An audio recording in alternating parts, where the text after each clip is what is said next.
Hello hello! Alors je vous retrouve face caméra pour l'introduction, tout simplement puisque donc ça fait 2 semaines que vous n'avez pas eu de vidéo, je suis vraiment désolée.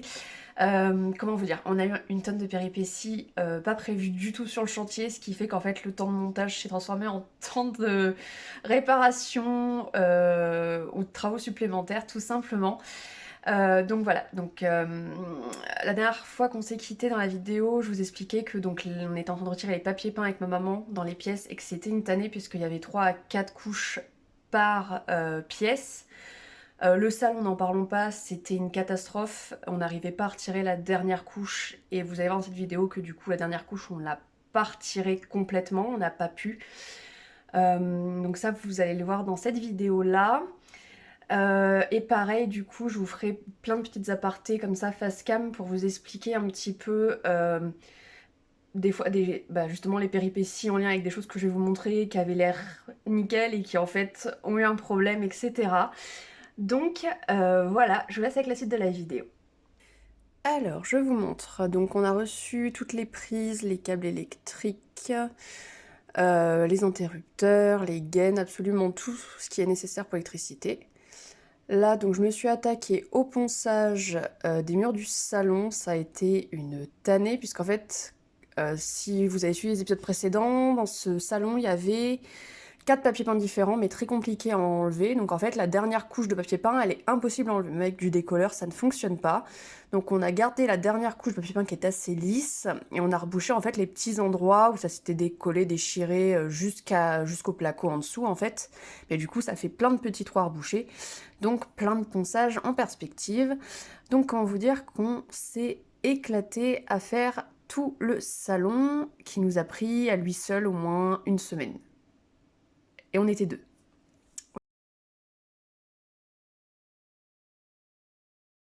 Donc je mets tout ça en accéléré, hein, puisque c'est tout le temps la même chose, il n'y a rien de très passionnant. Donc voilà, je vous ai mis un petit bout du laborieux travail de ponçage. Hello hello. Alors je vous reprends sur le chantier, on est dimanche, donc on a terminé la 2e semaine de travaux. Ne faites pas attention si j'ai les cheveux à moitié gris, c'est la poussière de l'enduit qu'on est en train de poncer. Donc je vous montre un petit peu les avancées de la semaine tout de suite. Alors, au niveau du salon, donc on a appliqué tout l'enduit de lissage au complet dans la pièce. Partout, partout, partout. Et donc là, ce matin, on a commencé le ponçage. C'est ce qui fait que j'en ai absolument partout, sur les vêtements ou sur les cheveux. Donc voilà. On a fait... Vive la poussière aussi, hein, parce que là, du coup, comme mon chéri travaille sur l'électricité, on ne peut pas aspirer. On est ravis. Donc on a les fenêtres ouvertes même s'il fait froid.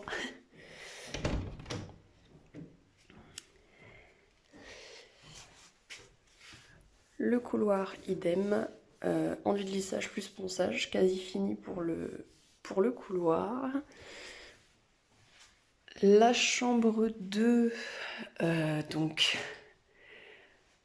toutes les pièces ont été entièrement détapissées et c'est ce que je vous disais, on a terminé la 2e chambre le mardi soir. Donc on a pu faire pareil, enduit de lissage et ponçage dans toute la chambre 2. Donc ça c'est cool. Donc ça, une bonne chose de faite aussi.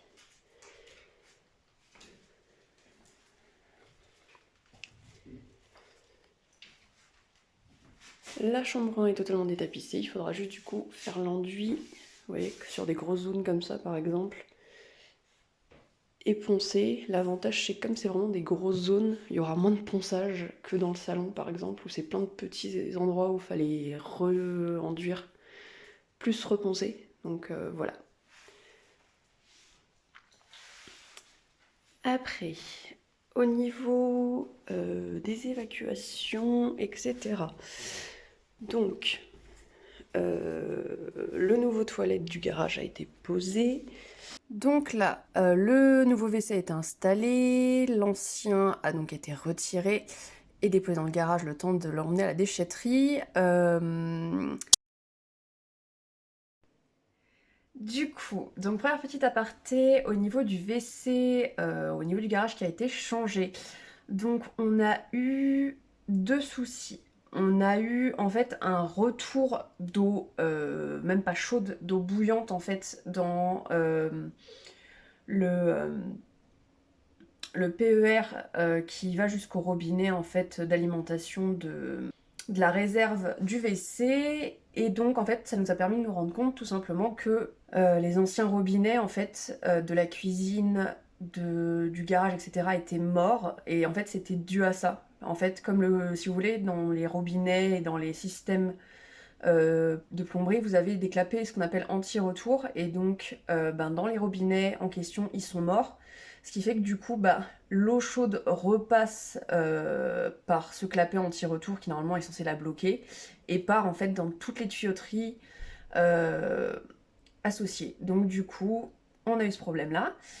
Et quand ce problème-là a été réglé, puisque de toute façon on avait changé les robinets, donc ça changeait pas grand-chose, euh, l'évacuation dans l'utilitaire qui avait été entièrement refaite par mon chéri, sauf une partie d'un manchon qui avait été conservé, a, a littéralement explosé 2 jours après. Donc il a dû tout refaire. Donc voilà, premier problème rencontré pendant les 2 dernières semaines. Mais ça a été pareil, tout un cirque, puisqu'on a découvert que la fuite qui avait dû être réparée avant que ma mère achète a été rafistolée, mais pas du tout réparée. Donc il y a toujours un écoulement d'eau à cet endroit-là. Donc on va nous-mêmes le refaire avec du goudron et on va rechanger le morceau de placo et mettre du placo hydro. Les nouvelles arrivées d'eau pour la salle de bain ont été mises aussi. L'évier du garage est fait. Et là, on est en train du coup de faire passer les câbles pour le lave-vaisselle et les futures prises cuisine. Voilà, voilà.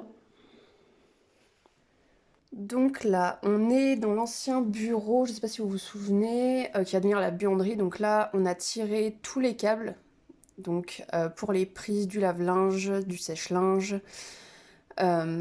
pour les prises qui vont servir de raccordement pour les prises du salon, enfin une partie des prises du salon. Voilà, donc ça on s'est bien amusé aussi avec mon chéri.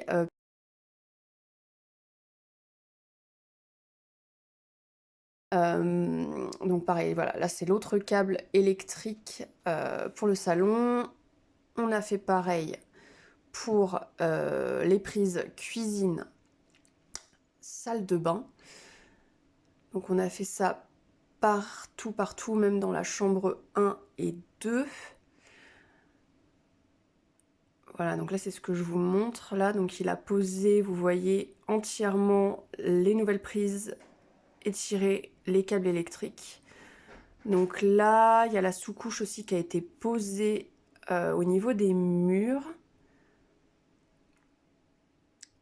Donc ça change quand même déjà pas mal la pièce, sachant que vous verrez ça dans la prochaine vidéo, mais actuellement les 2 couches de peinture sont terminées dans cette chambre.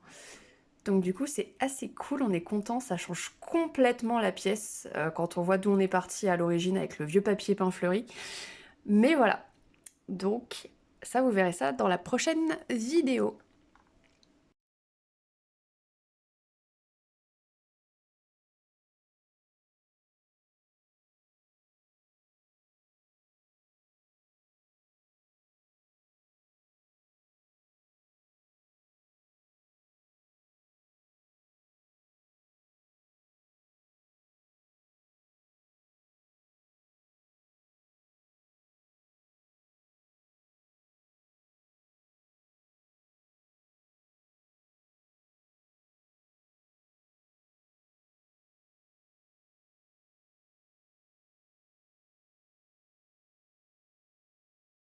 Et donc là, on était sur la route pour aller récupérer tout le matériel, donc le carrelage de la salle de bain. Pareil, on a eu des péripéties, je vous raconterai ça après. Les meubles, la paroi de douche, bref, tout. Donc du coup, oui, comme je vous le disais, on a eu des petites péripéties quand on a été chercher tout le matériel, donc le carrelage de la salle de bain, le meuble vasque, la paroi de douche, le receveur, la hotte, l'évier de la cuisine. Donc on avait réservé une camionnette exprès pour aller tout récupérer le même jour, des jours de congé pour y aller. Et le matin même, ma maman reçoit un appel de Leroy Merlin pour dire qu'en gros, les 3 cartons pour le carrelage du étaient tous pétés. Donc clairement, on ne pouvait pas les récupérer, hein, puisqu'ils étaient morts. On s'est dit, mais c'est pas possible. Donc ça s'est arrangé, on s'est arrangé avec eux, donc du coup ils nous livrent à domicile normalement donc pour nous demain, donc le samedi, sur le chantier directement, donc ça c'est bon, c'est réglé. Mais ouais, encore une péripétie qu'on n'attendait pas. Donc actuellement, du coup, si je dois faire un récap de ce que vous verrez dans la prochaine vidéo, ce sera l'avancée de la chambre 2 que vous avez vu avec la sous-couche, mais comme je vous le dis, la peinture est finie dans cette pièce-là. Peut-être la sous-couche et la peinture dans la chambre 1. Et normalement, il y aura les nouvelles cloisons de la salle de bain qui seront montées. Et peut-être, je dis bien peut-être, que la pose du carrelage aura commencé. Voilà, donc je vous dis à la prochaine. En attendant, prenez bien soin de vous. Je vous fais de gros bisous. Salut!